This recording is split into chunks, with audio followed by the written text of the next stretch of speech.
Good morning, students.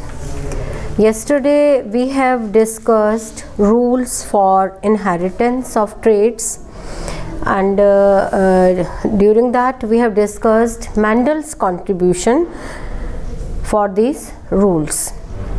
Now we will discuss how do traits get expressed. As we have discussed, Mendel proposed the inheritance of traits from parents to offspring by hereditary units called factors. This factor were later replaced by the term gene, as during Mendel's time nothing was clearly known about nucleus or chromosome or genes. And Johnson in 1909 replaced the term factor by genes. So these factors were replaced by the gene. So what is a gene? A gene, as we have discussed in class 9th, that it is a short segment of DNA present on a chromosome and responsible for the synthesis of a particular product or protein. As we know, human beings contain 23 pairs of chromosome, and pea plant that was taken by Mendel for his experiment has 7 pairs of chromosome. Now, how does the mechanism of heredity work? Suppose for example we take the plant height or the character plant height. As we know, plant height depends on a particular plant hormone, which further depends on the efficiency of a particular enzyme synthesized by the gene present on any chromosome. And if this enzyme works efficiently, a lot of hormone will be made and the plant will be tall. But if the gene for that hormone has an alteration, means change, that makes the enzyme less efficient, the amount of hormone will be less and the plant will be tall. Thus we can say genes control the trait or characters. So we can show it by like this. The organism, it contains cells. When cells are present in organism, and cells have nucleus. We know, as we have earlier discussed, the structure of cell. It contains nucleus, which contains chromosomes. Chromosome, as we have discussed in class 9th also, that they are as entangled mass in nucleus, but when cell has to divide, they take the shape like that, this shape, and the number of chromosome, it is fixed for a species. For example, it is 46 or 23 pair in human beings, and 7 pairs or 14 in pea or the plant chosen by Mendel. So chromosomes, these contains DNA molecules. DNA molecules are there on chromosomes. Chromosomes contain DNA molecules, deoxyribose molecules.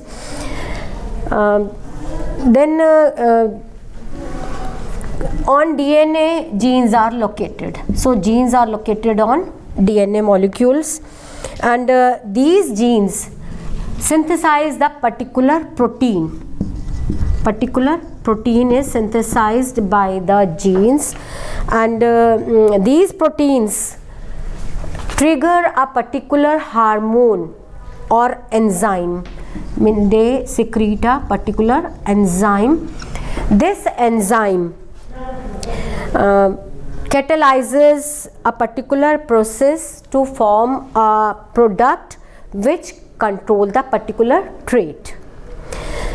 So in this way we see organism contains cells, cells contain nucleus, nucleus contain chromosomes. These are fixed in human beings, they are there in 23 pairs. Then these chromosome contain DNA on DNA molecules, genes are located, and these genes synthesize a particular protein. This protein trigger a particular enzyme, and this enzyme is helpful for the control of a trait. So in this way we see this protein is responsible for a particular trait or the control of the particular trait. Now, as we know, parents have two sets of genes, and gametes have only one set of genes because these are produced by meiosis. As we have done, two of the sets of genes are there in parents, and they divide by process of meiosis, in which the meiosis is the process in which the number of chromosome becomes to half. This one set which is separated by the process of meiosis is not present as a single long thread of DNA. It is present as separate independent piece, each called a chromosome. Thus we can say all cells have two copies of each chromosome. This is diploid in number, mean two of the cells from parent, one from male and one from female is there. Out of these two copies, one copy is paternal and another is maternal, mean one from mother and one from father. Every germ cell or gametes gets one chromosome from each pair, and these may be either maternal or paternal in origin. A complete set of chromosomes of a species is called a haploid cell. After fertilization, paired condition of chromosome is again achieved, as we have seen earlier during the process of during the discussion of process of monohybrid cross or dihybrid cross. And this maintains the chromosome number and the amount of DNA in different individuals of same species. And such a mechanism of inheritance is followed by all sexually reproducing organisms. So this is the way by which traits gets expressed. As we know, number of chromosomes are different in different organisms. So in case of human beings or higher plants, diploid organism can be produced by this way. Now, sex determination. Sex of animals is determined by various factors like environment, genes, or chromosome. In some animals, the temperature at which fertilized eggs are kept determines whether the animals developing in the eggs will be male or female. For example, in case of crocodiles, male crocodiles are developed at high temperature, and but in case of some other animals like snails, etc., snails can change sex, indicating that sex is not genetically determined. But in case of human beings, sex is determined genetically by chromosomal methods, and each human cell in human beings contains 46 chromosomes. Out of these 46 or 23 pairs, 22 are common in males and females, and these are called as autosomes. Autosomes are those chromosomes which are common in males and females and not concerned with the sex determination. And the chromosomes which are concerned with the sex determination are called as sex chromosome. So as we have seen, 23 pairs of chromosomes are there in human males and females, and 22 from that are autosomes, and 1 pair is sex chromosome. It is the 23rd pair in human beings. In females, 23rd pair consists of 2 similar chromosomes. These are XX, but in female this is of type XY type. And how the sex is determined in human beings, we can show by this way. In males it is of XY type, and in female it is of XX type.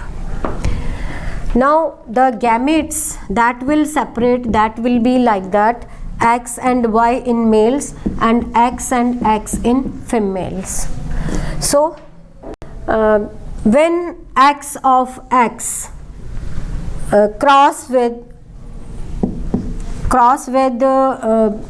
X of male cross with the X of female, then it will produce XX.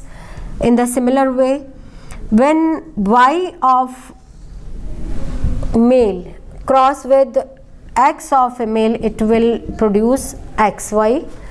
So XX, as we are saying, it is the chromosome of female, then the production of female child, and if Y of male cross with X of female, then it is a male child. So in this way the sex of a child is determined in case of human beings. So as we know, the chapter after this on from page number 147, evolution, is deleted for this year. So this chapter is also finished. You have to do up to the sex determination, and we have finished this chapter, heredity and evolution. So that's all for today. Thanks.